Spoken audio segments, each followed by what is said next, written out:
자, 여러분 고개 드시고 반갑습니다.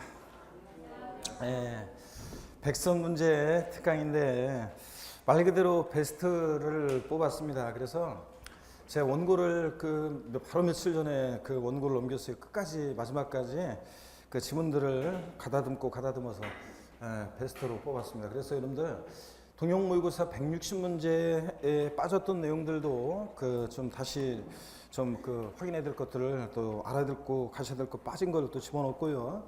또 중복되는 것들은 계속 중복이 되고 있습니다. 그래서 중요한 내용은 당연히 중복이 되고요.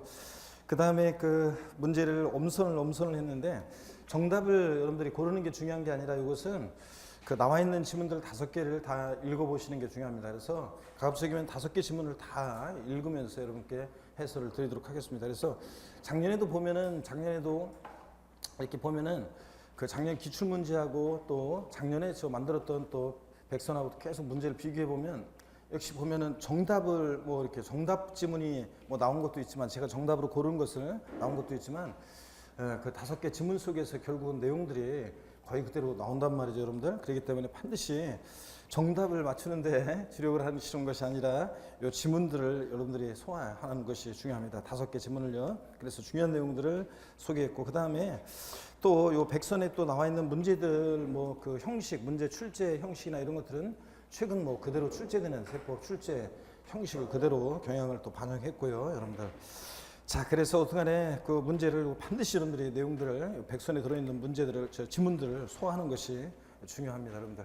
그래서 하시면은 160문제 동형 제 강의를 들었던 분들은 4주차 160문제죠. 저 사회분 40문제 160문제. 요거 백선하고 하면 260문제입니다, 여러분들. 요거 내용 속에는 여러분들이 요걸 소화해 내시면은 다 여러분들이 12개 정도의 문제는 다 여기에 다 들어있고요. 그 다음에 또 우리가 베스트 오브 베스트 특강을 통해서 또 핵심 이론을 또 이론하고 문제 이런 것들 정리했잖아요. 그 내용들은 또 베스트 오브 베스트는 헷갈리는 내용들을 또 중점적으로 또 다뤘고요. 그래서 여러분들 실수하기 좋은 것들, 어려운 내용들까지 망라해서 다뤘기 때문에 그런 것들을 마무리 과정을 여러분들이 내용들을 소화하시면은 여러분들이 한두 문제는 여러분들이 어차피 운에 맡겨야 되고 나머지는 여러분들이 무난히 여러분들이 맞출 수 다 커버할 수 있도록 다 강의를 했습니다. 그래서 여러분들이 끝까지 이렇게 해서 마무리하시면은 실천에 있으면 분명히 여러분들이 좋은 결실이 있으리라 믿습니다. 제가 항상 얘기하지만 자신 있게 여러분들이 물론 이제 이런 거 있어요. 동형 모의고사를 하다 보면은 요새 4주차 이제 다른 데서는 사회분 이제 최근 4주차까지 하다 보면 어떤 문제는 1주차에 나왔던 거 3주차에 똑같이 문제가 나오는데도 불구하고 똑같은 문제예요. 똑같은 문제인데도 불구하고 그거를 또 한 30% 40% 분들이 또 틀려요. 똑같은 문제인데 1주차에 나온 거 2주 만에 다시 봤는데 그런 경우도 있고, 또 그다음에 어떤 분들은 또 아직까지 여전히 보면 토지분 재산세 납기 그러면 9월 1일부터 9월 30일까지다. 이렇게 되어 있는 것들도 그런 것들도 못 골라오시고 아직 그러신 분들도 계십니다. 한 20% 분들이 아직까지 보면 그런 것도 안 돼요. 그러면은 이게 이제 곤란해요, 여러분들.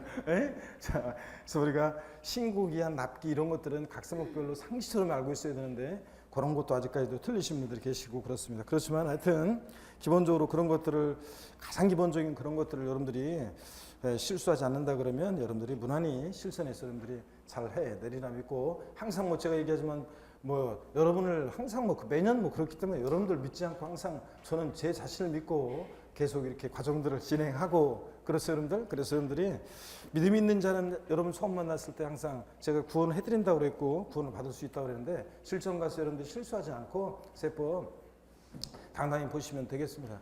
이따 또 말씀드리겠지만 올해 같은 상황에서는 27회 시험은 2차 문제 제 예상대로 된다 그러면 어떻든 간에 출제된다 그러면 각 과목별로 어떻든 간에 세법에서 한 문제라도 더 맞추는 것이 장대입니다. 나중에 분명히 이제 게시판에 이제 여러분들 글 올라올 때 세법에서 한 문제 더 맞췄기 때문에 합격했다 이런 이제 글들을 합격 후기들을 보게 될 겁니다, 여러분들이. 그래서 올해 한 문제라도 하여튼 더 맞추셔야죠. 그래서 그렇게 하시고, 그렇다고 해서 세법을 만점 맞으려고 공부하고 항상 어느 과목이든지 그런 것은 가장 비효율적입니다. 특히 세법 같으면 더군다나 그건 비효율적인 거고, 그래서 버릴 건 버려야 되는데 일단 여러분들이 마지막 정리할 때도 버릴 것은 버려야지 어차피 그 만점 맞으려고 공부하면은 절대 안 됩니다. 세법이 1차 과목이고 40문제 출제되면 그렇겠지만 뭐 그렇지 않고서는. 그래서 자, 하여튼 나와 있는 이 백선 문제 하여튼 반드시 여러분들이 소화해 내시기를 당부드립니다. 중요한 질문들. 자, 1번부터 한번 그러면 보도록 하겠습니다. 1번부터. 문제는 여러분께 미리 배부가 된 거죠? 네? 그래서 문제를 미리 풀어보셨으면 하여튼 좋은데 가다듬느라고 하여튼 제가 원고를 좀 늦게 넘겼어요. 그래서 마지막까지 손을 보고 그랬었는데 하여튼 그래도 안 풀으신 분도 지금 문제를 집중해서 보면서 하시기 바라고요, 여러분들. 자, 1번 문제부터 한번 보겠습니다. 법정기일 전에 전세권 설정이 등기된 제3매각에 있어서 그 전세권에서 담보되는 피담보채권보다 우선해서 징수하는 조세가 아닌 거 그랬는데 요거는 뭐 기출됐던 문제 살짝 바꾼 거고 또 기출됐던 형식이고 요거 자, 그 앞부분은 조금 이제 앞부분은 좀 내용들이 뒷부분이 좀 더 어렵습니다. 우리 문제가 100문제 중에서 그리고 또 앞부분은 또 모의고사처럼 또 골고루 막 주요 내용들이 또 똑같은 형식으로 섞여져 있는 그런 형태로 나왔습니다. 실전처럼. 자, 어떻든 간에 이거 종합소득세죠, 여러분들 보시면 자, 우리 법정기일 그러면 피담보채권, 저당권이나 질권에서 담보되는 피담보채권과 조세채권사의 우선 여부를 정하는 날인데 그 법정기일 신고 납부할 때는 신고일, 고지서를 통해서 징수할 때는 고지서 발송일이죠. 그 법정기일 이전에 저당권 등이 설정됐다 그러면 그 담보되는 피담보채권은 국세지방세보다 우선하는데 근데 자, 또 법정기일 이후에 만약에 저당권 등이 설정됐다 그러면 자, 그러면 이제 국세, 지방세 같은 조세채권이 피담보채권보다 더 우선하고요. 그럴 때 이 설정일자 관계없이 항상 우선하는 법정기일 이전에 설정됐든 후에 설정됐든 항상 설정일자 관계없이 우선하는 조세들이 있죠. 그 당해 재산에 부과된 세. 이 당해세는 무조건 여러분들이 기본적으로 알고 가시라고 그랬습니다. 그랬을 때 당해세, 재산세 그리고 나왔다 그러면 항상 한 세트로 같이 나오는 애 5번에 지역자원시설세, 특정부동산 분. 그 다음에 재산세 부가세로서 어떤 거예요? 지방교육세. 자, 자동차세도 있지만 제가 뺐고요. 그 다음에 어떤 거? 종부세. 여기다가 더 추가한다 그러면 상속세 증여세. 자, 상속세 증여세 요거 추가하면 당해 재산에 부과된 조세들이요. 설정일자 관계없이 항상 피담보채권보다 우선하는 애들. 자, 얘네들입니다. 그래서 아닌 것은 종합소득세 2번이 아닙니다. 이 종합소득세는 법정기일 이전에 설정된 저당권이나 전세권 등에 담보되는 피담보채권보다 우선할 수 없는 세금이죠. 그래서 2번이 정답이고. 자, 여러분 우리 이런 것도 또 앞서서 공부했었고요. 국세지방세 조세채권은 일반 채권이나 공과금보다 채무자의 매각대금에서 우선해서 가져가는데 그럴 때 국세지방세가 우선의 원칙이고요. 그럴 때 작년 시험에 나온 게 우리가 지자체 징수금 그러면 어떤 게 있냐면 자, 체납소음비, 지방세, 가산금 얘네들을 우리가 지자체 징수미라고 하는데 얘네들은 일반 채권이나 공과금보다 우선해서 징수되고 얘네들 사이에서 징수 순서는 일단 체납소음비 1등, 2등이 지방세, 3등 가산금 순서로 징수된다. 그죠? 요거 시험에 작년에 나왔던 거고 옳은 점은 고르는 거에서 예외 국세지방세부터 더 우선하는 것들이 있는데 자, 저를 보세요. 말로 하겠습니다. 최고 1등은 채무자 예산이 매각됐고 공매 경매에 넘어가서 매각되면서 우선해서 가져가는 거. 자, 징수 순서가 최고 1등은 어떤 거냐? 공익비용 또는 체납소음비 무조건 1등. 2위 그룹이 2등이 소액 임차보증금 또 최종 3개월분 임금채권이 2위 그룹이고 자, 그 다음에 이제 3등이 어떤 거냐면 당해 재산에 부과된 주세고 얘네들. 그 다음에 이제 법정기일 이전의 저당권 등이 설정됐다. 그럼 피담보채권이 국세지방세보다 우선하고 4등. 그 다음에 5등이 기타의 임금채권, 지금 3개월분을 제한 기타 임금채권. 나머지가 자, 그리고 이제 조세채권, 그 다음에 일반 채권이나 공과금이고. 그 다음에 또 법정기일 만약에 이후에 저당권이 설정됐다 그러면 이제 그 다음에는 조세채권, 국세지방세, 그 다음에 피담보채권, 일반 기타 임금채권, 그 다음에 일반 채권이나 공과금 이런 순서입니다. 잘 모르겠는 분들은 다시 그 해당 부분을 강의 노트나 이런 것들을 찾아보시고요. 어떻게든 하여튼 얘네들 지금 순서는 바로 여러분들이 반드시 이렇게 정리하고 이거 가셔야 되겠습니다. 그래서 1번은 하여튼 또 문제가 뒤에 나와요. 이제 관련 문제가 2번이 하여튼 정답이고요. 2번 문제를 보겠습니다. 다음 중 부가권의 제척개헌과 징수권 소멸시효에 대한 설명으로 옳은 거랬는데 이미 이것도 앞에서 계속 공부했던 내용들입니다. 1번 지문 보니까 부담부 증여에 따라서 증여세와 함께 과세되는 양도소득세 제척기간은 증여세와 동일하다. 맞습니까, 여러분들? 네? 자, 우리가 제척기간 나왔다. 국세 10년, 7년, 5년. 일반적인 양도세 같은 국세는 10년, 7년, 5년입니다. 근데 부담부 증여시 양도소득세 같은 소득세, 그냥 양도세가 아니라 부담부 증여시 양도소득세나 자, 얘네들은 증여세 규정을 따라가서 상속세, 증여세, 부담부 증여시 부담부 증여의 경우에 양도소득세 같은 애들은 제적 기간이 15년, 15년, 10년입니다. 15년, 15년, 10년이에요. 그러니까 자, 증여세하고 그 다음에 부담증에 따라 증여세와 함께 가시는 양도세 제적 기간과 증여세 제적 기간 어떻게 하다? 동일합니다, 이거. 자, 그래서 15년, 15년, 10년 이렇게 사기치면 15년, 무신고 10년, 기타 몇 년? 5년. 그래서 똑같습니다. 15년, 15년, 10년. 2번 보시면 증여를 원인으로 취득하는 경우로서 법정기한 내 무신고한 경우에 지방세 제적 기간 몇 년이에요, 이거? 7년. 맞습니까, 여러분? 자, 여러분 보세요. 지방세 제적 기간 우리가 지방세 제적 기간은 우리 10년, 7년, 자 5년인데 그랬을 때 5년, 자 그랬을 때 여러분 이 10년은 사기쳤을 때뿐만 아니라 사기쳤을 때 10년이고 그 다음에 또 사기쳤을 때 10년, 그 다음에 또 있었죠? 세 가지가 있었는데 사기쳤을 때 10년하고 그 다음에 또 상속이나 증여를 원인으로 취득하는데 무신고했을 때 상속이나 증여를 원인으로 취득하는데 무신고했을 때 몇 년? 10년. 그 다음에 부동산 실명법에서 자 명의신탁 약정에 따른 실권리자가 사실상 취득하는 경우인데 무신고했을 때 요거 몇 년? 요것도 10년이라고 했습니다. 그래서 그냥 일반적인 취득세 등록면허세 무신고는 지방세 그냥 나머지 일반 지방세 무신고는 요게 그 나머지 지방세 무신고는 몇 년이고 7년인데 취득세 등록세 무신고는 근데 똑같죠 무신고긴 한데 자 상속이나 증여를 원인으로 취득하는 경우에 무신고했을 때 신고기한 내 신고 제출하지 아니했다 10년 자 명의신탁 약정에 따른 실권리자가 사실상 취득하는 경우인데 무신고했을 때는 몇 년? 10년 요거 다시 한번 하겠습니다. 그 다음에 일반적인 취득세 등록면허세 무신고는 몇 년이고 7년이고 기타 5년입니다. 그래서 2번 상속이나 증여를 원인으로 취득하는 경우로서 법정 신고기한 내 신고세 제출하지 아니했다. 지방세 제척기한 몇 년이다 이거? 10년입니다. 그 다음에 2번 문제 보니까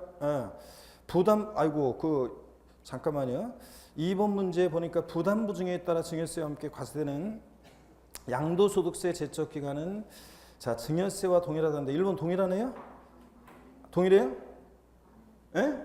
자 여러분 부담부 증여에 따라 증여세와 함께 과세되는 양도세 제척기간은 증여세와 동일하다는데 상속세, 증여세 그 다음에 부담부 증여 시 양도소득세 부담부 증여의 경우에 양도소득세 요거 제척기간 몇 년입니까? 15년. 자 상속세, 증여세 제척기간 몇 년입니까? 15년. 동일하잖아요. 예? 그 다음에 그 2번은 어떻든 간에 하여튼 10년이고요. 자, 이거 10년이고 3번 봅니다. 체납 지방세가 5억 원 이상인 경우에 소멸시효는 5년이다 그랬는데 체납 지방세 5억 원 미만에 5억 원 이상이든 미만이든 지방세 소멸시효는 무조건 몇 년입니까? 예? 지방세 소멸시효 5년입니다. 자, 5년이고 그렇잖아요, 여러분들. 지방세 소멸시효는 금액 상관없다고 제가 강조드렸었죠. 5억 원 미만이든 5억 원 이상이든 무조건 5년이고요. 국세가 5억 원 미만의 국세는 소멸시효가 몇 년이고 5억 원 미만 소멸시효 5년. 5억 원 이상의 국세 소멸시효는 10년이고요. 그래서 3번 요것도 오르네요, 여러분들. 그다음에 봅니다. 4번 소멸시효에는 중단제도가 있다 없다? 소멸시효에는 중단제도가 있다 없다? 있습니다.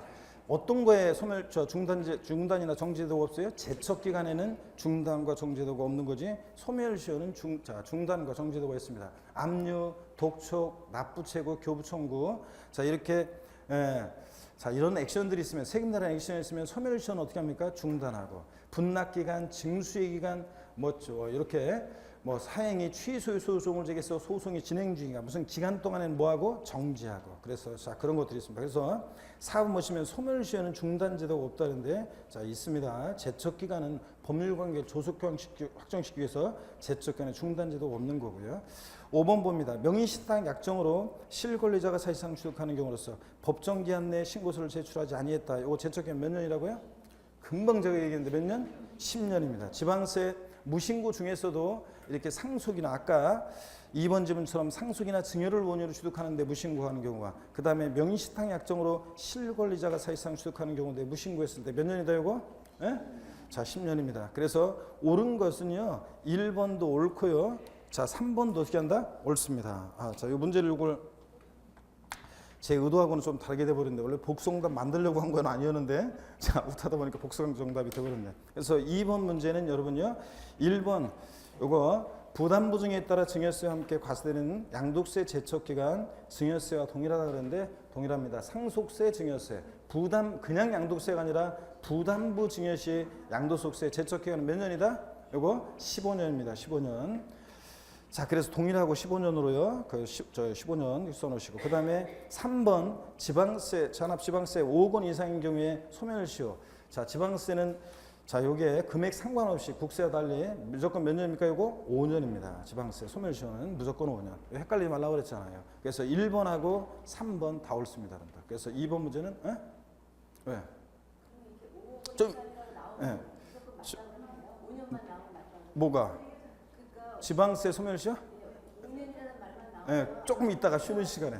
좀 이따 쉬는 시간에.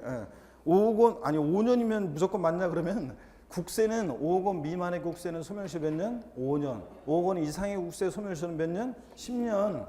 자, 지방세는 무조건 몇 년? 5년. 지방세는 5억 원 미만이든 이상이든 무조건 몇 년? 5년. 자, 그 다음에 1번하고 3번 정답이고요. 3번 문제 한번 보겠습니다. 지방세법상 취득세에 관한 설명으로 틀린 거는데 1번에 보시니까 취득가격이 50만 원인 경우에 취득세 부과되지 않는다. 이것도 다른 데서 통용모의사 하다 보면 계속 아직까지도 면세점을 틀리신 분들이 계셔요. 취득세는 면세점 취득가격이요. 취득가격이죠. 산출세가 아니라 취득가격이. 이거 산출세로 바꾸면 틀려요. 취득가격이 즉 과세 표준이 되니까 취득가격이 얼마?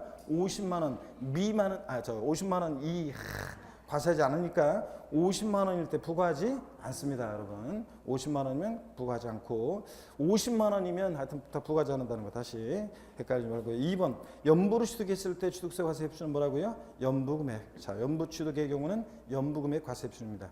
물론 매회 지급 때는 사실상 연부금액이지. 매회 지급 때는 사실상 연부금액이지 계약상 연부금액 아니고요. 사실상 연부금액이고. 어떻게 연부금액 맞습니다. 3번 민법규정에 따른 재산분할로 인한 취득의 경우에 취득 물건의 등기를 취득일로 본다 그랬는데 자 우리가요 취득세 취득 시기에서 우리 동용모의사 할 때 좀 빠졌던 거 추가한 건데 여러분 보세요. 우리가 이혼할 때 재산분할로 인한 취득의 경우에 재산분할 청구권 행사에서 취득했을 때는 남편에서 4명이로 등기했을 때 등기 등록일을 취득일로 봅니다. 요 취득세 취득 시기에서 자 재산분할로 인한 취득의 경우는 어느 때를 취득시로 본다? 등기를 취득일로 본다. 등기를 등록일을. 그래서 맞고요. 요거 3번. 4번 봅니다. 4번은 맨날 봤던 거죠. 신탁법에 따른 신탁재산의 위탁자 지위전인 경우에 새로운 위탁자가 해당 신탁재산을 취득하는 경우에는 비과세한다는데 맞습니까 여러분? 아니지. 여러분 새로운 위탁자가 신탁재산을 취득한 것으로 본다고 그랬습니다. 신탁법과 관련해서 신탁법에 의한 신탁의 경우 자 다시 한번 정리해 드립니다 여러분들. 이 개정 내용은 일단 2016년 요거 개정세법 내용 반드시 알고 있어야 되고 자 갑이라는 사람이 있고 있는데 아직도 이걸 헷갈리는 것 같아요 여러분들. 자 믿고 맡기는 사람 위탁자고 믿고 맡는 사람 수탁자가 있습니다. 수탁자가 있고요. 그랬을 때 신탁법에 의해서 신탁재산이 위탁자에서 수탁자로 이전할 때 이 수탁자의 취득은 과세다 비과세다? 수탁자의 취득 과세 비과세예요? 비과세입니다. 자 과세하지 않죠 여러분들? 믿고 맡은 것뿐이잖아요. 취득세 나오면 항상 취득세 문제 풀 때는 취득 그러면 사실상 소유권 취득이다 이거. 양도소득세 양도에 관련한 문제 푼다 그러면 양도세 항상 사실상 유상 이전이다. 이걸 항상 기억해야죠. 그래서 믿고 맡은 것뿐이잖아요. 대외적으로 소유권만 이전했지 형식 취득이지 사실상 취득한 게 아니죠. 왜냐 수탁자는 신탁계약 종료면 돌려줘야 되니까 수탁자의 취득은 과세하지 않고 또 신탁계약 종료로 인한 이 위탁자의 취득이요. 수탁자에서 위탁자로 이전할 때 위탁자의 취득 믿고 맡겠다고 돌려받은 것뿐이니까 취득세 과세되지 않는다고 그랬습니다. 그죠? 근데 이 신탁법에 의한 신탁재산 수탁자에서 신탁의 이익을 받는 수익자로 이전할 때 이 수익자의 취득은 어떻게 한다고요? 요건 과세합니다. 예전에는 원칙 3%, 예외적으로 비영리 사업자일 때 2.5% 그랬는데 지금은 바뀌어가지고 일반 유상 취득의 세율을 정합니다. 그래서 뭐 농지면 3%, 농지 아니면 4%인데 일반적으로는 4% 일반 유상 취득의 세율을 적용하는 것으로 적용해서 과세합니다. 수익자의 취득은 과세고. 근데 지금 나온 거 이 위탁자의 지위를 이전받은 이 새로운 위탁자의 취득은 어떻게 한다? 과세합니다. 이거 이 새로운 위탁자가 신탁재산을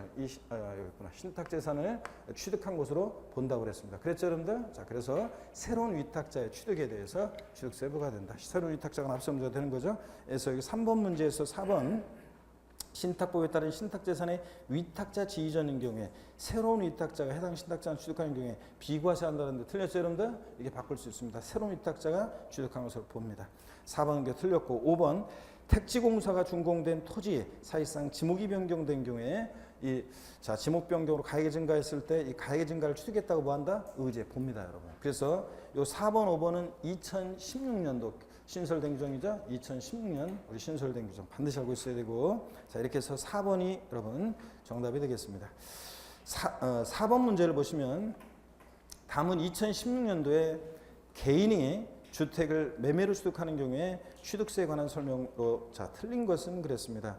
1번에 보니까 여러분들이요 교환으로 주택을 취득하는 경우에도 동일한 세율이 적용된다는데 우리 유상승계 취득 그러면 유상취득, 매매, 교환, 공매, 경매 다 같은 말입니다. 다 유상취득이죠. 그러니까 개인이 주택을 매매로 취득했을 때는 1번 지문처럼 교환으로 주택을 취득했을 때도 동일한 세율이 적용됩니다. 어떤 동일한 세율? 영구인하 세율. 취득가격에 따라 6억 원이하면 1%, 6억 초과 9억 원이야 2%, 9억 초과 몇 프로? 3%. 이 동일한 세율이 적용됩니다. 그래서 우리 항상 여러분 주택을 유상거래로 취득했을 때 매매 우리가 주택을 승계 취득했다. 유상거래로 다른 거 아니고 주택을 취득했을 때 유상거래로 주택을 취득했을 때 영구인하 세율 매매 이거 유상거래 그러면 매매, 교환 그 다음에 공매, 경매 다 같은 거라고 했죠? 주택을 공매로 취득했다, 경매로 취득했다 그래도 다 같은 겁니다. 이럴 때 취득세 세율은 영구인하 세율 정도죠. 취득가격에 따라 6억 원이야 1%, 6억 초과 9억 원이야 2%, 9억 초과면 몇 프로? 3%. 이 세율이 적용됩니다. 그래서 1번 질문 맞습니다. 교환도 유상승계 취득이고요. 2번 보시니까 과세표준은 취득자 신고가액으로 하지만 일반적으로 유상거래로 취득했으니까 매매로 주택을 취득했다. 유상거래니까 과세표준은 취득자 신고한 가액으로 하는데 신고한 가액이 시가준액에 미달할 때는 무엇으로 과표가 결정돼요? 시가준액으로 한다. 맞죠 여러분들? 예. 3번 할부 또는 연부계획에 따른 이자 상당액 연체료는 취득가액에서 제외된다 그랬습니다. 요거 할부 또는 연부계획에 따른 이자 상당액 연체료는 여기 문제를 보니까 누가 취득하고 있어요? 개인이 취득합니다. 개인이 취득할 때 연체를 할부자는 취득가액에 포함한다, 제외한다? 제외한다 그랬습니다. 할부 또는 연부계획에 따른 연체료 할부이자 취득가격 범위 사실상 취득가격을 취득세 과세 표준화할 때 취득가격 범위에 포함되는 거 포함되지 않는 거 했습니다. 그렇죠 여러분들? 그랬을 때 이거 할부 또는 연부계획에 따른 할부이자 연체료 누가 취득하느냐에 따라서 잘 보시라고 했습니다. 예전에 기출됐던 사례 문제 같은 거 나올 때도 그렇고 항상 법인이 취득할 때 연체를 할부자는 취득가액 어떻게 하고 요거 포함하고 근데 법인이 아닌 자 개인이 취득할 때 연체를 할부자는 포함하지 않고 이런 개 XX 생각하세요 여러분들? 개인 취득할 때 연체를 할부자 포함하지 않고 법은 바른 거니까 O 포함하고 그랬죠 여러분들? 그래서 연체를 할부이자 요거 지금 요 사례 문제에서 3번 애초에 문제가 개인이 주택을 취득하는 경우니까 물론 이제 이게 사실상 취득가격을 과세 표준화할 때만 이렇게 되는 건데 사실은 그런 단서를 붙였어야 되는데 어쨌든 간에 그런 의미로 이해하시고요. 그렇다고 하고 3번 요거 제외한다. 맞고요. 그 다음에 4번 보시면 취득 당시 가액을 증명할 수 있는 장부와 관련 증거서를 갖춰야 할 의무를 이행하지 않는 경우에 산출세액의 10% 상당한 금액을 징수할 세액에 가산한다 그랬습니다. 맞습니까 여러분? 틀렸습니다. 왜 틀렸어요? 우리가 장부 등의 작성 보존 의무 불성실 가산세는 누가 취득할 때 원정돼요? 법인에게만 장부등의 작성 의무를 부여하는 거죠. 그러니까 개인이 장부등의 작성 의무가 있어요, 없어요? 없잖아요. 그래서 요거 4번쯤은 이 문제 자체가 개인이 주택을 매매로 취득하는 경우니까 장부등의 작성 의무 있다 없다? 없습니다. 물론 이제 법인이 취득할 때 장부등의 작성 보존 의무, 불성실 가산세 몇 프로요? 10%. 20% 아니고 100분의 10입니다. 어떤 간에 이거는 4번은 개인이 취득하기 때문에 이건 틀렸습니다. 5번 국가의 기부 찬합을 조건으로 부동산을 취득하여 귀속의 반대급부로 기부 찬합 대상물의 무상상권을 제공받는 경우는 어떻게 한다? 부과한다. 우리 국가나 지자체 조합에 귀속 또는 기부 찬합을 조건으로 취득하는 부동산 및 사회 기반 시설 취득은 비과세입니다. 취득세를. 그죠? 근데 다만 우리 예외가 있었습니다. 국가 지자체 귀속 기부 찬합한다고 하고서 그 조건을 이행하지 않는다거나 또는 반대급부로 뭔가를 받은 게 있다거나 무상 사용권을 받았다거나 이런 식으로 반대급부가 있을 때는 어떻게 한다? 부과한다고 그랬습니다. 그래서 이것도 맞는 지문입니다. 그래서 여러분들 다 또 여기 정답뿐만 아니라 나머지 지문들도 다 알아두셔야 되는 지문들이고요. 개인이 주택을 취득할 때 관련한 얘기 살펴봤고 5번 보겠습니다. 5번 문제. 개인이 그러고 보니까 스트레칭도 한번 안 하고 그냥 정식 수업을 시작했네. 자, 일단 몸 한번 풀고 한번 본격적으로 보겠습니다. 자, 목 운동부터 한번 하시고. 아이고, 목 운동부터 하시고. 아이고, 반대로도 돌리시고요. 허리도 좌로 우로 돌립니다, 여러분. 아이고, 기지개도 뒤로 화끈하게 제끼시고. 아이고, 좋습니다, 여러분. 하여튼 이제 몇 날 남지는 않았지만 시험이요. 이 몇 날 시험 안 남았을 때 막 긴장감 있잖아요. 왠지 뭘 해도 왠지 심란하고 그러면 그런 심리 상태 있잖아요. 뭔가를 해도 그죠? 뭔가를 해도 심란하고 밥을 먹는데도 밥 맛을 잘 모르겠어 이상히 왠지 이런 심리 상태 있잖아요. 그 미묘한 이렇게 설렘과 미묘한 긴장감이 주는 그런 것들 있잖아요. 그럴 때 그 기분. 이런 거는 수험생만이 느낄 수 있는데 그러다가 시험이 딱 끝났을 때 그 긴장 확 풀리고 그러다 보면 대부분 아파요. 사람들이 몸을 아파. 시험 끝나고 나잖아요. 신나게 놀라고 했는데 몸이 아파버려. 그래서 감기 같은 게 걸린다거나 하거나 해가지고 사람들이 대부분 보면 아프더라고요. 왜냐하면 그동안 계속 이렇게 긴장하면서 뭔가 그런 것들이 있어서 그래요. 근데 요 미묘한 이 긴장감, 요런 것들이 제가 보기에는 좀 짜릿한 것 같아요. 이 짜릿한 것을 즐기시면서 여러분 당당히 맞서시고. 자, 이어서 한번 5번 문제부터 본격적으로 또 보겠습니다. 개인이 국내에 소유하는 부동산을 취득하는 경우에 지방세법상 취득세에 관한 설명이 다 틀린 것은 그랬습니다. 1번에 보니까요. 상속을 원인으로 취득가격이 6억 원 주택을 취득하는 경우에 취득세 표준세율은 1,000분의 28이다 그랬는데 주택을 취득했지만 상속으로 취득했으니까 3, 8에서 1,000분의 28, 2.8%죠? 상속으로 농지를 취득하면 3, 2.3. 상속으로 농지 이외에 주택을 취득했다. 요거 8, 2.8%입니다. 그래서 이거 1번 맞고요. 2번 벌채에서 원목을 생산하기 위한 임목의 취득은 표준세율에서 중과균세를 뺀 세율을 이용한다. 우리 2016년 요거 추가된 내용이죠. 표준세율에서 중과균세를 뺀 특례세율 적용될 때 요거 올해 2016년도 추가된 내용이라 요거 좀 특이하니까 알아두라고 그랬습니다. 그래서 벌채에서 원목을 생산하기 위한 임목의 취득은 이렇게 표준세율에서 중과균세를 뺀 특례세율을 적용합니다. 맞죠, 여러분들? 3번 상속으로 인한 취득은 상속개시 일로부터 아니고 항상 확인해야 돼요. 상속개시일이 속한 달에 말일로부터 6개월. 납세자가 외국에 수도를 뒀다 9개월 내 신고 납부해야 한다. 취득세 맞죠, 여러분들? 하여튼 상속으로 취득했을 때 신고기한 나오면 달의 말일 요거 상속개에 속한 달의 말일 요거 있는지 꼭 항상 확인하고 여러분들이 꼭 6개월만 신경 쓰지 마시고. 4번 법인은 취득세 과세 물건을 매각하면 매각일로부터 30일 이내에 이를 그 물건 소지 관하는 지자청에게 통보하거나 신고해야 한다는데 요거 우리가 30일이 취득세에서 60일이 아니라 30일이 되는 경우 한 3가지 있는데 그 중에서 한 가지인데요. 앞선 동용모 유사에서는 없었던 건데 요거 그리고 베스트 오브 베스트 특강할 때도 없었어요. 근데 말로만 한번 살짝 하고 지나갔었는데 이거 다시 한번 확인합니다. 그게 중요한 건 아니지만 요 30일이 나오는 경우요. 요것도 한번 4번 지문 알아둡니다. 국가나 지자체 법인이요. 꼭 법인만이 아니라 국가나 지자체 법인이 매각을 하잖아요. 그럼 매각일로부터 30일 이내에 그 물건 소유지 관할 지자체장에게 이걸 통보하거나 신고해 주게 되어 있습니다. 그래서 30일 요때 나오네요. 그래서 자, 포인트는 이거 매각일로부터 30일이 포인트입니다. 국가나 지자체 법인이 매각을 했다 그러면 그 매각 사실을 매각일로부터 며칠이요? 30일에 통보하거나 신고주겠다. 30일 이게 포인트입니다. 5번 보시면 토지 지목 변경에 따라 그 사실상 가액이 증가한 경우에 그 증가된 가액을 신고하지 않고 매각했을 때 중과산세 30세기 80%를 적용한다. 앞서서 계속 이거 우리 다뤘었죠? 지목 변경이나 과점주리의 주취득 같은 의제취득, 간주취득은 자기를 전혀 드러내지 않고 조세를 포탈할 수 없으니까 중과산세 적용한다 안 한다? 안 한다 그렇습니다. 등기 등록을 요하지 않는 재산도 중과산세 적용하지 않죠. 다만 회원권, 골프회원권 같은 회원권은 등기 등록을 요하는 재산은 아니지만 중과산세 규정을 적용하고요. 취득세 중과산세 부분에 나와 있습니다. 취득세 대상 물건을 취득 후 신고하지 않고 매각까지 했다. 걸렸다. 산출세계 80% 중과산세 적용하죠. 산출세계 100분의 50으로 바꿔서 나시면 나왔었고 최근에. 근데 다만 중과산세 적용하지 않는 경우 일반 가산세만 적용되는 거 등기 등록을 요하지 않는 재산 회원권 제외고 그 다음에 지목 변경 과점주의 주취득 같은 의제 취득 간주 취득은 중과산세 적용한다 안 한다? 안 한다고 그랬습니다. 적용한다니까 틀렸습니다. 여러분. 적용하지 않고요. 6번 문제 보겠습니다. 다음은 지방세법상 등록에 대한 등록명세의 설명이다. 틀린 것은 그랬습니다. 1번에 부동산 등기에 대한 등록명세는 납세지는 부동산 소재지를 원칙으로 한다. 그렇습니까 여러분?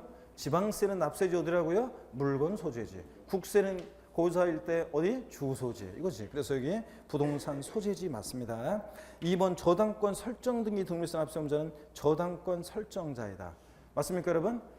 설정 등기 누구라고 그랬어요? 권자. 맞잖아요. 저당권 설정 등기. 권자, 저당권자이다. 자, 그래서 맞죠. 저당권자니까 여기 설정자로니까 틀렸죠, 여러분들? 저당권 설정 등기는 저당권자니까 채권자예요, 채무자예요? 채권자다, 채무자다? 채권자가. 자, 주로 이제 금융기관에서 돈 빌렸을 때 같으면 금융기관인 저당권자인 금융기관이 납세의무자가 됐었습니다. 그래서 이거 설정자 틀렸습니다. 저당권 하여튼 설정 등기는 권자. 다시요. 등록면허세 납세의무자에서 설정 등기는 누구고요? 설정 등기 권자.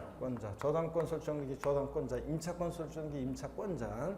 그 다음에 그 등기를 말소한다 설정했던 것을 말소 등기는 누구고? 설정자고. 말소 등기는 설정자고. 그래서 뭐 지역권 설정 등기는 요역지 소유자의 승역지 소유자요? 요역지 소유 그러니까 지역권 설정 등기 납세의무자는 요역지 소유자의 승역지 소유자요. 요역지 소유자지. 요역지 소유자가 지역권에 대한 권리를 가는 거지 않으니까 지역권자고. 했었잖아요. 지상권 설정 등기 납세의무자는 지상권자니까 토지 소유자요, 건축물이나 공작물 소유자요. 공작물이나 건축물 소유자가 토지 지상권이라는 게 토지 지상 위에 토지 수목이나 건축물 같은 거 이거 소유하기 위해서 타인의 토지 지상 위에 토지 지상 위에 권리를 갖는 게 이런 것들을 소유하기 위해서 타인의 토지 지상 위에 권리를 갖는 자잖아요.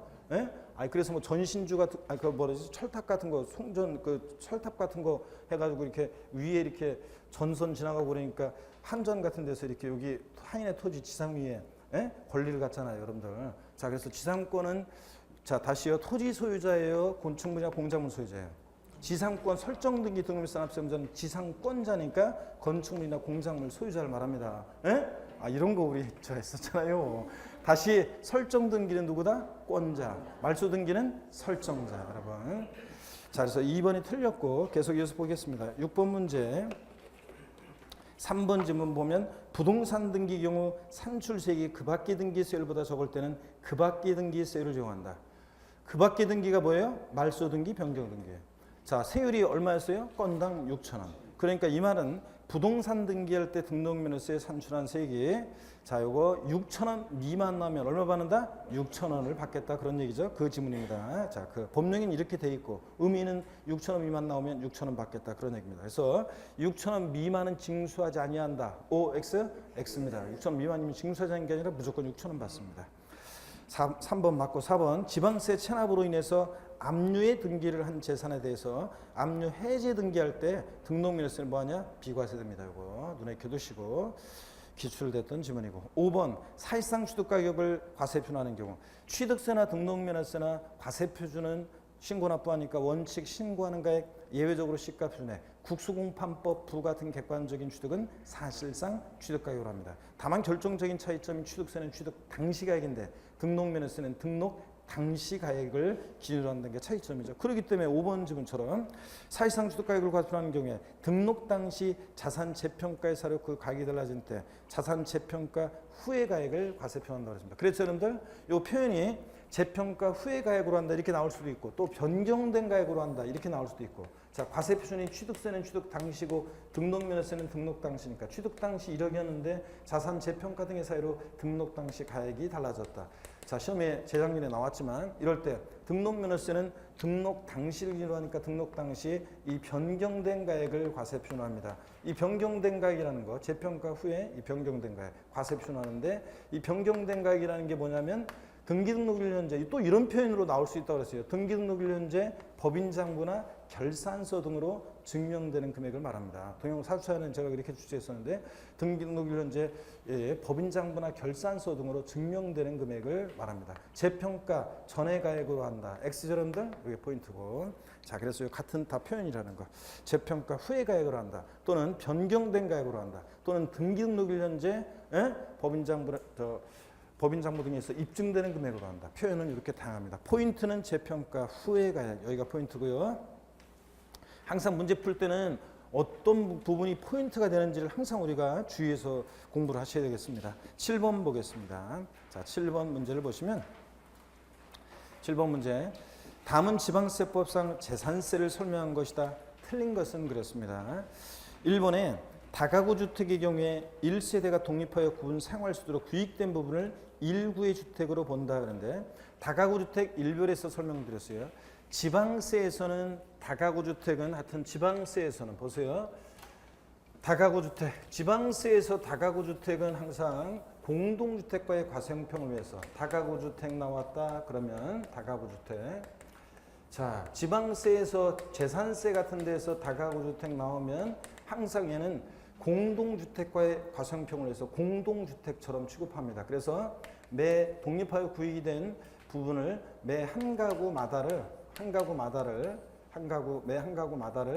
독립한 자 1구의 주택으로 봅니다. 독립한 1구의 주택으로. 그러니까 공동주택처럼 취급을 해요. 공동주택처럼 독립하여 구입이 된 부분을 1구의 주택으로 봐서 매 한 가구만 독립한 1구의 주택으로 보는데 국세에서는 다가구택은 전체를 하나의 주택으로, 한 개의 주택으로.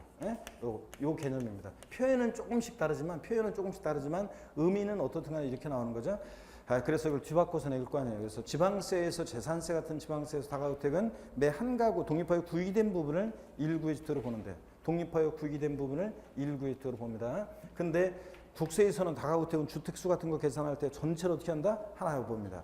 자, 종부세나 부동산 임대업이나 양도소득세에서 나왔었잖아요. 여러 가구가 거주하고 있어도 어떻게 한다? 주택수 계산할 때 하나의 주택을 보고 국세는 자, 한 개의 주택을 보고 지방세에서는 독립하여 구입된 부분을 자, 그래서 매 한 가구마다 독립한 1구의 주택을 보고요. 자, 이런 거 차이점 다시 한번 비교합니다. 그래서 여기서 재산세에서는 1세가 독립하여 구분 사용할 수 구입된 부분을 1구의 주택으로 본다. 그러니까 자, 9가구 거주가 있으면 9개의 주택으로 이렇게 공동주택처럼 이렇게 본다는 얘기죠. 맞습니다.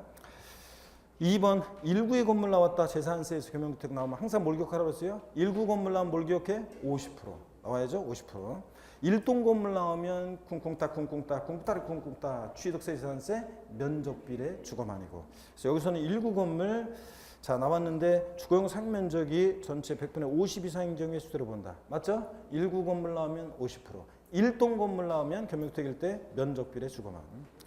자, 3번 재산세 세율 중 초과투진 세율이 적용되는 자산은 토지와 주택에 한한다. 이 표현은 동형모의고사 할 때도 나왔던 거고 공부했었습니다. 맞습니까, 여러분? 자, 토지 세율 구조 나오면 어떻게 된다고요? 분비는 종류에 갔더니 별로였더라. 토지 분비 종류 별로. 자, 재산세에서 우리 세율 토지 나왔다. 분리대상 토지 비례세율. 자, 분리대상 토지 비례세율. 종합합산과 별도합산은 누진세율이죠. 자, 군비는 종로에 갔더니 별로였더라. 건축물은 항상 뭐라고요? 건비. 건축물은 비례세율 구조로만 돼 있고, 주택은 자 이거 몇 번 정리해 드렸어요. 주택은 별장은 4% 비례세율이고, 별장 이외 주택은 0104 4단계 초과 누진세율, 0104 4단계 초과 누진세율이고, 여러 개 주택이 있어도 소유자별로 합산하지 않고 어떻게 한다 그랬어요? 주택별로. 자, 요거 4단계 0104 4단계 초과 누진세율이고, 0104 4단계 초과 누진세율이고요. 그 다음에 주택은 여러 개 주택이 있어도 주택별로 각각 세율 적용하는 거지 소유자별로 합산하지 않습니다. 주택별로고. 그 다음에 고급주택도 일반주택과 똑같이 이거 자 포함해서 초과 누진세율을 적용한다고 했습니다. 그렇잖아요, 여러분들. 하여튼 그래서 누진세율이 적용되는 것은 토지하고 주택에 하는 거지. 건축물은 자 아닙니다. 건축물 들어가면 틀린 거예요. 건축물은 건비고요. 맞잖아요, 여러분들. 자, 그래서 요거 자 3번 맞고요. 일단 필기 이따 하시고 한번 보겠습니다. 4번 질문 계속 이어서 봅니다. 토지 공시가격이 6억 원인 경우 세부담 상한은 100분의 150이라는데, 우리 재산세 세부담 상한선 토지 건축물은 부자들이니까 공시가격 3억이든 6억이든 관계없이 무조건 몇 프로? 150%고 부자들이니까 전년도 세계 150% 못 넘게 하고, 그 다음에 또 근데 주택만 서민들 관계돼 있어서 공시가격 3억 원이하는 105%, 3억 초과 6억이야 110, 6억 초과하면 130%입니다. 그래서 여기서는 토지니까 무조건 부자들이니까 몇 프로? 150%. 재산세에서 토지 건축물 150%고, 종부세에서 세부담 상한선은 토지든 주택이든 종부세는 부자들이니까 무조건 몇 프로? 150%고. 비교해 드렸었습니다. 세부담 상한선 비교해 드렸어요. 여러분들 1글에서 우리가 세부담 상한 비교해서 배웠습니다. 자, 토지 건축물은 재산세는 토지 건축물은 부자들이니까 토지 건축물은 무조건 150%, 공시가격 관계없고, 주택만 서민들 관계되어 있으니까 세분화해서 공시가격 3억 원 이하 105%, 3억까지는 3억 초과 6억이야 6억까지 110%, 6억 초과면 몇 프로? 130%, 150% 아니고, 종부세는 무조건 토지분이든 주택분이든 부자들이니까 무조건 몇 프로고? 150%고 했잖아요, 여러분들. 그래서 이렇게 해서 여러분들이 이거를 우리가 했었습니다. 반드시 세부담 상한선 이렇게 비교해서 알아야 됩니다. 자, 5번 질문 봅니다. 취득세 중과 대상인 고급택에 대한 재산세 표준세율은 1,000분의 40이다. 들렸죠, 여러분들? 고급택 취득세에서만 고급택은 항상 다르게 취급하고 중과세하지. 재산세에서 고급택은 일반주택과 똑같이 뭐라고요? 초과 누진세율 적용됩니다. 0104 4단계 초과누진세. 고급택도 똑같이 초과누진세입니다. 별장이 4% 비례세율이지 고급택은 일반주택과 똑같이 초과 누진세율이죠. 그래서 별장 및 고급택의 재산세 세율은 1,000분의 40이다. 이러면 틀려요. 별장은 4%지만 고급택은 초과 누진세율입니다. 그래서 5번 틀렸습니다. 8번 문제 한번 보겠습니다. 지방세법상 재산세 납세무에 관한 설명으로 옳은 것은 그랬습니다. 1번에 법인과 연부매매 계약 체결하고 무상사용권을 부여받은 경우에 매수계약자를 납세무자로 본다. 자, 우리가 국가 지자체 조합과 엔드 연부매매 계약 체결하고 엔드 무상사용권을 부여받았을 때는 매수계약자입니다. 공부상 국가 등의 소유지만 권리변동됐다고 해서. 근데 예규 내용인데 1번은 예규 내용인데 법인과 연부매매 계약 체결하고 무상사용권을 부여받았을 때는 매도계약자인 누구요? 법인이 납세무자가 된다고 했습니다. 이거 예규 내용이죠. 이거 한번 알아둡니다. 그래서 자, 법인과 연부매매 계약 체결하고 무상사용권을 부여받았을 때는 매도계약자지 매수계약자 아닙니다, 여러분들. 매도계약자, 법인, 매도계약자인 법인이 납세무자입니다. 매수계약자가 아니라 매도계약자인 법인이 납세무자가 됩니다. 예규 내용이요. 우리가 법령에 있는 것은 국가 지자체 조합과 연부매매 계약 체결하고 무상사용권을 부여받았을 때는 매수계약자잖아요. 근데 이렇게 법인과 연부매매 체결했을 때는 매도계약자입니다. 1번 틀렸고 2번 주택이 건물과 부속토지 소유자가 다를 경우 그 주택에 대한 산출세액을 건축물과 부속토지 면적 비율로 안분 계산한 부분에 대해서 소유자를 납세무자로 본다. 그래요? 아니지. 자, 주택의 건물과 토지 소유자가 다를 때 주택에 대한 세액 계산에서 나온 세액 누가 납세무자가 되냐? 건물과 토지 시가 표준액 비율로. 우리가 안분한다고 할 때 지방세에서 안분할 때 면적 비율로 안분한다 나오면 무조건 틀려요. 면적 비율로 안분하는 거 없어요. 다 시가 표준액 비율로 안분합니다. 그래서 면적 비율로 틀렸고 시가 표준액 비율로 안분 계산한 부분에 대해서 그 건물과 토지 소유자를 재산세 납세문자로 봅니다. 아시겠습니까, 여러분? 면적 비율로 하면 무조건 틀리고 시가 표준액 비율로 안분한다. 다른 데서 다 그래요. 자, 취득세하고 에서도. 자, 그다음에 3번 소유권의 귀속이 불분명해서 사실상 소유자를 알 수 없을 때 누가 납세문자입니까? 예? 요거 누구예요? 사용자. 소유권의 귀속 불분명해서 사실상 소유할 수 없다. 사용자. 공부상 소유자 이러면 그럴듯하지만 공부상 소유자를 상대로 소송 중에 있거나 그 자는 어디 간지 알 수 없을 때니까 사용자입니다. 소유권 귀속 불분명 사용자. 4번입니다. 국가가 선수물 받아 조성하는 매매용 토지로서 사실상 조성이 완료된 토지 사용권을 무상으로 받은 경우에는 그 사용권을 무상으로 받은 자를 납세무자로 본다. 시험에 2번 나왔었어요. 예, 최근에도. 맞죠, 여러분들?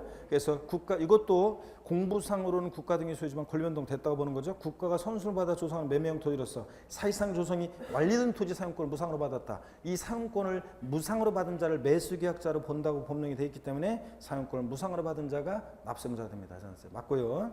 5번 공유재산의 경우에는 공자 중에서 지분이 가장 큰 자를 납세무자로 하며. 그래요? 아닙니다. 공유재산은 누구라고요? 지분권자. 공유재산 지분권자. 지분에 표시가 없는 경우는 최연장자로 한다. 뒷동네도 틀렸습니다. 지분에 표시가 없으면 지분이 균등한 것으로 봐서 지분이 균등한 것으로 봐서 그 지분권자 각자가 납세무자입니다. 뭐 이렇게 최연장자로 한다. 지분이 가장 지자체장이 뭐 지정하는 사람으로 한다밖에 막 바꿔요. 아니고 공유재산 지분권자. 공유지분이 큰 자 아니고 또 그다음에 지분에 표시 없을 때는 지분이 균등한 것으로 봐서 지분권자입니다. 자, 그래서 공유재산 지분권자. 9번 문제로 갑니다. 그래서 8번은 4번이 정답이고 9번 다음은 지방세법상 재산세에 관한 설명이다. 틀린 거 그랬습니다. 1번에 봅니다. 갑이 동일한 과세에 관할 구역 내에 A 상가 토지 재산세가 비과세상이네요. 와 B 상가 토지를 보유하는 경우에 별도 합산상 토지로 보아 합산하여 과세한다. OX예요.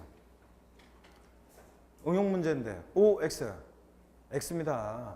자, 우리가 재산세가 비과세 과세면제 경감되는 토지는 별도 합산상 토지로 봐요, 안 봐요?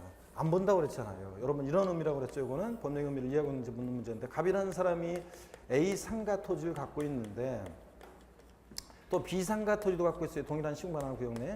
그런데 원래는 별도는 별도끼리 종합은 종합끼리 합산해서 과세해야 되는데 B 상가 토지가 재산세가 비과세되거나 면제되거나 경감되는 경우에 경감 비율에 해당하는 토지다. 그러면 얘를 상가 토지로 별도 합산상 토지로 보게 되면 A 상가 토지와 합산해서 과세되잖아요. 그래서 이럴 때 재산세가 비과세 과세 면적 경감되는 토지는 별도 합산이나 종합 합산상 토지로 보지 않는다고 그랬죠.